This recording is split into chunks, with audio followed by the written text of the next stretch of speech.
Hi, this is Dr. Epstein. I'm with the patient post-op day 7 from a rhinoplasty. Quite a complex nose. She had very underprojected tip. I had to do some cartilage grafts to reinforce what's called the medial curve of the columella.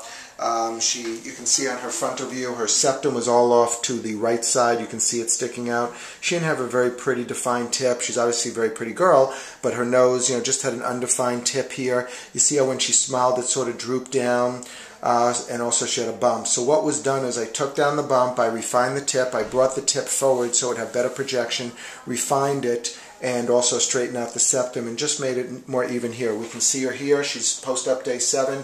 You can see the before and you can see the after. You can see the profile here as opposed to what she had. Smile for me if you can. Good. Her tip, she's a little stiff here because of the work done here. But you see how there the nose used to droop down. Here now the tip is nice and projected. It's got a very well set super tip break. So you have the tip, then you have the nice profile. Her tip's been rotated up just slightly, which is, I think in her, she carries it nicely. She's got a nice thin bridge because that was reset and everything's just been refined. She's only 1 week out from surgery, so it's only going to get better and better as the swelling goes away, but overall she's gotten a nice result. Things are going well. Anyway, this is Dr. Epstein. Let me just show you one other thing. Lift your chin up one more time, see? You can see now the septum is nice and straight, and you can see we've taken out most of the stitches. There's just a few left here.